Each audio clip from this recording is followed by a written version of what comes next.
चलिए आज हम लोग एक नेक्स्ट टॉपिक डिस्कस करेंगे आर्टिफिशियल इंसेमिनेशन एंड मोएट। ठीक है, तो आर्टिफिशियल इंसेमिनेशन क्या होता है भाई?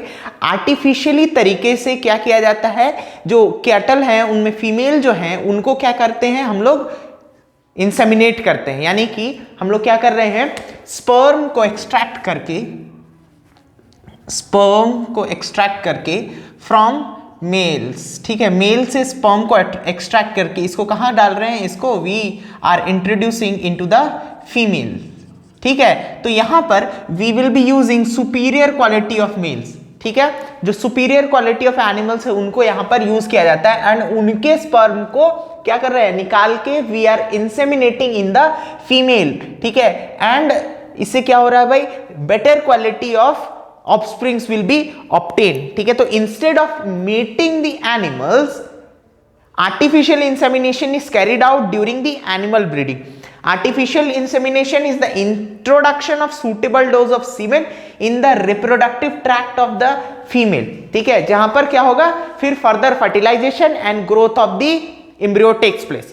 ठीक है, और इसी को हम लोग क्या कहते हैं, इसी को कहते हैं आर्टिफिशियल इंसेमिनेशन। तो आर्टिफिशियल इंसेमिनेशन होता है तो इसके लिए क्या करते हैं, देखते होंगे कि गांव वगैरह में क्या रहता है कि आर्टिफिशियल इंसेमिनेशन सेंटर्स बने रहते हैं जहां पर लोग कैटल रखते हैं और फार्मिंग जहां कर रहे हैं तो उनको कैटल की जरूरत है।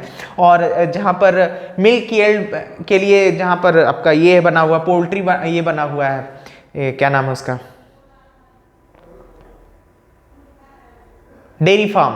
ठीक है, डेयरी फार्म जहां बना हुआ है तो वहां पर ये सब का यूज किया जाता है क्योंकि हमको यील्ड बढ़ाना है। ठीक है, तो if we want to increase the yield we should have the better quality of animals. ठीक है, तो बेटर क्वालिटी ऑफ एनिमल्स के लिए क्या कर रहे हैं, सुपीरियर मेल्स को मान लो हम लोग क्या कर रहे हैं, उनसे we are extracting the sperm. Now that sperm needs to be stored, उसको स्टोर करके रखना है। ठीक है, आगे के लिए भी स्टोर करना है और they might transfer one place से दूसरे प्लेस में ट्रांसफर करने के लिए। ठीक है, तो इनको लिक्विड नाइट्रोजन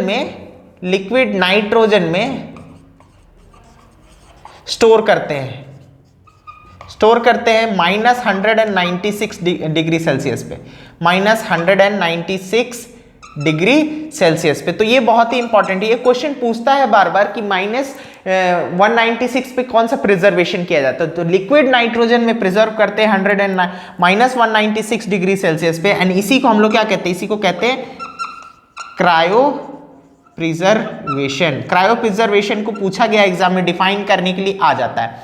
ठीक है, नीट के एग्जाम में आपको टेम्परेचर वगैरह यूजुअली पूछा जाता है तो ये चीज इंपॉर्टेंट है। ठीक है, तो क्रायो प्रिजर्वेशन इसी को कहा गया। नाउ उसको स्टोर करके रखते हैं और फिर ट्रांसफर करते हैं और जहां पर जरूरत है वहां पर आर्टिफिशियली तरीके से इम्प्लांट कर देते हैं। ठीक है, हम लोग क्या कर रहे हैं, सॉरी इंसेमिनेशन कर देते हैं एंड फिर फर्दर जाइगोट का ग्रोथ डेवलपमेंट जो भी हो रहा है फर्टिलाइजेशन के बाद होगा। तो जो यील्ड निकलेगा वो सुपीरियर क्वालिटी का होगा। ठीक है, नेक्स्ट टॉपिक, एक छोटा सा टॉपिक आता है जिसको हम लोग कहते हैं मोएट, यानी कि मल्टीपल ओव्यूल एम्ब्रियो ट्रांसफर। ठीक है, multiple ovulation embryo transfer.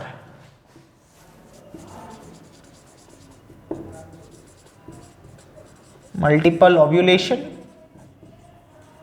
Embryo transfer. ठीक है, नाम से समझ में आ रहा है कि भाई मल्टीपल ओव्यूलेशन होगा। हम जानते हैं ओव्यूलेशन जो होता है एक ओवरी में एक बार ही होता है। ठीक है, मतलब हर मंथ एक ओवरी में एक होगा। तो यहां पर लेकिन क्या हो रहा है, यहां पर एक ओवरी में मल्टीपल ओव्यूलेशन हो जा रहा है, बहुत ज्यादा ओव्यूलेशन हो जा रहा है एंड ओव्यूलेशन के बाद क्या कहा गया है, एम्ब्रियो का ट्रांसफर करना। ठीक है, तो इसी को हम लोग कहते हैं मोएट टेक्नोलॉजी। अब इस मोएट में क्या होता है, इस मोएट में फॉलिकल स्टिमुलेटिंग हार्मोन को काऊ या कैटल में एडमिनिस्टर कर दिया जाता है। ठीक है, फीमेल्स में क्या कर रहे हैं, एडमिनिस्टर कर दे रहे हैं। तो फॉलिकल स्टिमुलेटिंग हार्मोन को काऊ में एडमिनिस्टर कर दिया डिजायरेबल क्वांटिटी में। ठीक है, बहुत ज्यादा नहीं करना है, बहुत कम ही नहीं करना है। फॉलिकल स्टिमुलेटिंग हार्मोन डालने से क्या हो रहा है कि भाई बहुत सारे फॉलिकल्स एक साथ स्टार्ट कर रहे हैं मैच्योर होना। ठीक है, तो इन दैट केस क्या हो गया, सुपर ओव्यूलेशन होगा क्योंकि बहुत सारा ओव्यूल का फॉर्मेशन हो रहा है। So that term is known as super ovulation. उसको क्या कहते हैं, super ovulation. Maturation of more than one ovule at a time. ठीक है, तो बहुत ज्यादा ओव्यूल मैच्योर होने लगता है तो around 6 to 8 eggs start maturing.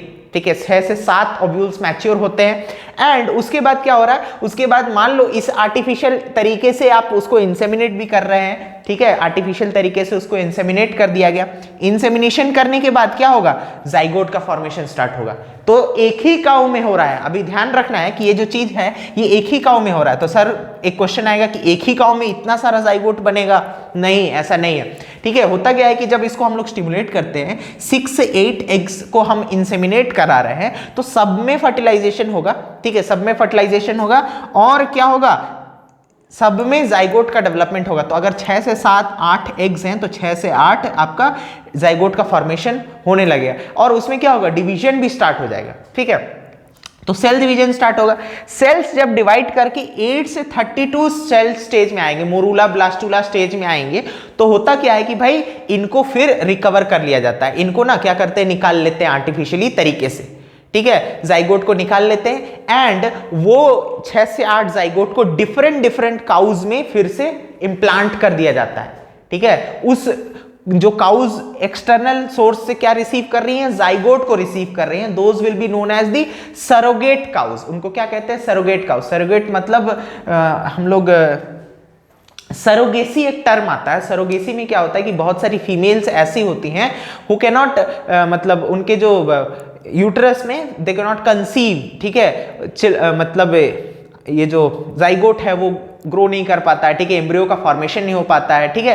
तो इन दैट केस क्या किया जाता है कि भाई फर्टिलाइज करा के एम्ब्रियो को, जो आपका ओवम है उसको फर्टिलाइज करा के निकाल लिया जाता है एंड किसी और दूसरे फीमेल के यूट्रस में इम्प्लांट कर दिया जाता है। तो that another female will be known as the surrogate mother. उसको क्या कहेंगे, सरोगेट मदर कहते हैं। तो वही सेम कंसेप्ट यहां पर भी आता है। तो यहां पर जाइगोट को निकाल लिया जाता है, रिकवर कर दिया जाता है और इम्प्लांट कर दिया जाता है डिफरेंट काउज में, ठीक है, जिसको हम लोग क्या कहेंगे, सरोगेट काउज कहते हैं। और फिर वहां पर ग्रोथ स्टार्ट होगा आपके एम्ब्रियो का, ठीक है।